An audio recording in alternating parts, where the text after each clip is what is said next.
bahwa remaja yang sehat adalah membentuk masa depan yang lebih baik. Maka dari itu Tito, kita di sini akan membahas mengenai pendidikan remaja sebaya atau yang akrab disebut PRS. Materi PRS yang akan kita jelaskan ini memiliki 4 topik. Yang pertama ada topik keluarga, Yang kedua ada teman sebaya, yang ketiga ada topik PRS, dan yang terakhir ada rujukan. Kita akan masuk ke topik yang pertama, yaitu topik keluarga. Kira-kira kenapa ya keluarga itu kok penting banget bagi seorang remaja? Seperti yang telah kita ketahui, keluarga adalah masyarakat pertama dan terlama bagi seorang remaja. Rasa cinta yang tumbuh di keluarga akan menumbuhkan rasa tanggung jawab, kedewasaan, dan juga kematangan bagi seorang remaja. Ketika rasa cinta itu tumbuh, akan memperkecil resiko seorang remaja melakukan hal buruk yang akan berdampak bagi masa depan mereka. Gak jarang juga kita temukan remaja-remaja yang berbuat hal buruk karena mereka merasa kurangnya cinta di keluarga mereka. Dalam kasus ini, kita mau mengingatkan bahwasanya remaja memiliki kemampuan untuk mengubah diri dan lingkungan sekitarnya menjadi lebih baik. Jadi, jika teman-teman di sini merasa cinta di keluarga teman-teman ini kurang, jangan hanya menunggu, tapi berusaha untuk mengubah atau meningkatkan cinta di keluarga teman-teman. Di sini kita akan masuk beberapa tips yang bisa teman-teman lakukan, yaitu yang pertama adalah mengevaluasi diri kita sendiri. Yang kedua adalah mulai memahami anggota keluarga kita. Dengan kita memahami anggota keluarga kita akan memunculkan rasa cinta di keluarga dan adanya rasa saling menghargai satu sama lain. Selanjutnya kita juga meningkatkan komunikasi antar keluarga.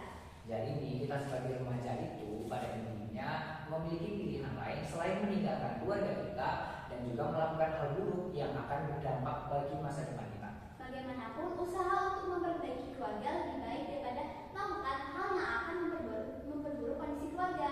Setelah seorang remaja ini menyelesaikan tantangan dalam keluarga, tantangan yang mungkin akan dilalui oleh seorang remaja adalah teman. Aku mau tanya ke Kak Aul, arti teman itu apa sih Kak? Menurutku teman itu seseorang yang bersahabat kita dan seseorang yang membantu kita di susah maupun senang. Benar banget, jadi lebih tepatnya teman adalah orang yang memperhatikan kebutuhan kita.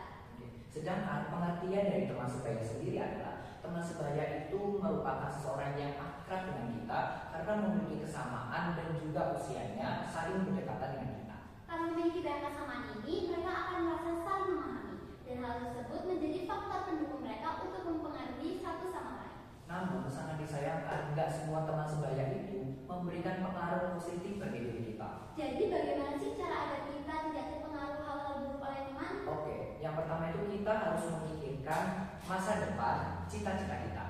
Teman-teman pasti punya cita-cita kan? Nah, untuk itu kita harus memikirkan hal itu supaya kita bisa menghindari hal-hal buruk yang akan berdampak buruk bagi masa depan kita. Yang kedua adalah memilih teman yang mengajak kita kepada kebaikan, bukan sebaliknya. Karena seperti yang sudah saya bilang tadi, teman adalah orang yang memperhatikan kebutuhan kita, bukan orang yang merusak diri kita. Dan yang terakhir, kita juga perlu nih menjaga teman kita dari pengaruh buruk yang akan merusak masa depan mereka juga. Oke, sekarang aku mau coba tanya ke Kak Anin. Kalau misalnya ada teman Kak Anin ini melakukan hal buruk, apa yang akan Kak Anin lakukan? Saya akan mengingatkan dan menasehati. Nah, benar banget, yang lain beritahu untuk Kak Anin. Yang dijawab Kak Anin itu sudah benar banget. Dan yang dijawab Kak Anin itu merupakan contoh penerapan dari PRS yang akan menjadi topik kita selanjutnya. PRS itu merupakan singkatan dari pendidikan remaja sebaya. Pendidikan remaja sebaya adalah pendekatan yang menitikberatkan peran seorang remaja dalam perubahan dan juga lingkungan sekitar seorang remaja menjadi lebih baik. Masih banyak kita temukan remaja yang bertindak tanpa mengetahui akibat atau dampak yang akan terjadi kepadanya. Jadi tugas kita adalah memberikan mereka motivasi dan juga mengajak mereka untuk menghindari hal-hal yang akan berdampak buruk bagi kesejahteraan dan kesehatan mereka. Kita juga bisa membantu mereka untuk mengatasi masalah jika masalah sudah terlanjur terjadi. Oke, ngomong-ngomong tentang PRS, kita punya jargon nih. Jika kita bilang PRS, kalian jawab Tim Peningkatan Kesejahteraan dan Kesehatan Remaja. PRS, Tim Peningkatan Kesejahteraan dan Kesehatan Remaja. Untuk menjadi tim ini ada beberapa tahapan yang perlu dilakukan. Yang pertama ada tahap penerimaan, Yang kedua adalah tahap pemasukan ide. dan yang terakhir ada tahap pemeliharaan. Kita masuk ke tahap pertama dulu, yaitu tahap penerimaan. Di tahap ini tugas kita adalah untuk mendengar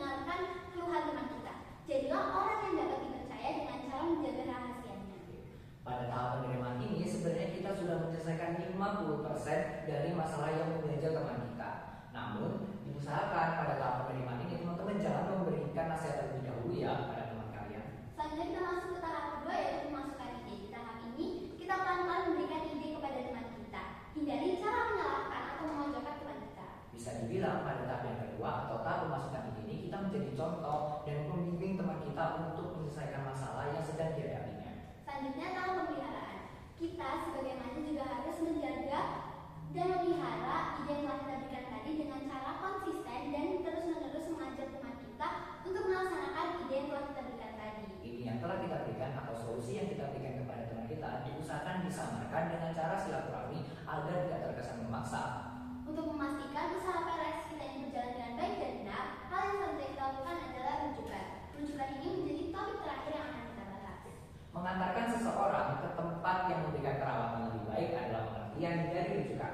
Nah, setelah kita mengetahui PRS, kita juga perlu tahu organisasi atau kelompok apa saja sih yang bisa membantu kita dalam pelaksanaan PRS. Ternyata nih teman-teman, tempat rujukan itu ada di sekitar kita. Apa aja ya Bu? Yang pertama itu ada pelayanan kesehatan. Yang kedua ada toko agama. Yang ketiga ada PMR. Dan yang keempat ada lembaga remaja. Nah, organisasi atau kelompok inilah yang peduli akan masalah-masalah remaja. Mereka juga dapat memelihara kesejahteraan dan kesehatan remaja. Nah, tempat rujukan ini ketika misal Kak Aul, ini misalnya Kak Aul itu memiliki teman yang sedang menghadapi permasalahan. Nah, tapi Kak Aul bingung mau memberikan solusi atau membantunya bagaimana? Bisa banget dengan cara rujukan ini ke teman-teman yang sudah kita sebutkan. Tempat yang memungkinkan paling dekat dengan remaja adalah PMR. Peran PMR kita sendiri adalah sebagai peer educator atau pendidik sebaya. Jadi sebagai PMR kita harus memastikan untuk kita ini memberikan pengaruh positif kepada lingkungan sekitar kita. Sedangkan peran dari PMR kita sendiri di dalam PRS adalah menjadi pendengar yang baik dan juga menjadi pendidik sebaya agar kesejahteraan dan kesehatan remaja itu tetap terjaga. Tak terasa ya kita sudah membahas 4 topik. Jadi dari topik keluarga kita bisa mengambil kesimpulan bahwa usaha memperbaiki keluarga lebih baik daripada meninggalkan keluarga. Untuk topik yang kedua yaitu teman sebaya, bisa disimpulkan kita sebagai remaja yang baik itu harus menghindari pengaruh buruk dari teman kita. Nah, untuk topik PRS kita dapat mengambil kesimpulan bahwa kita dapat membantu teman kita dengan melakukan tahapan-tahapan PRS, yaitu penerimaan, pemasukan ide, dan pemeliharaan. Dan untuk kesimpulan rujukan sendiri, rujukan menjadi tahap akhir dalam pelaksanaan PRS agar memastikan pelaksanaan PRS dapat terlaksana dengan baik dan benar. Nah, jangan lupa untuk peran PMR kita adalah sebagai pendidik sebaya. Oke. Itu tadi materi tentang PRS atau pendidikan remaja sebaya yang kami sampaikan. Kami harap bisa memotivasi teman-teman semua. Kami mohon maaf jika ada salah kata atau perbuatan selama pemaparan materi tadi, karena kesalahan adalah kesalahan untuk belajar lebih baik. Sekian, terima kasih. Wassalamualaikum warahmatullahi wabarakatuh. Waalaikumsalam warahmatullahi wabarakatuh. Siamo tutti fratelli, kita semua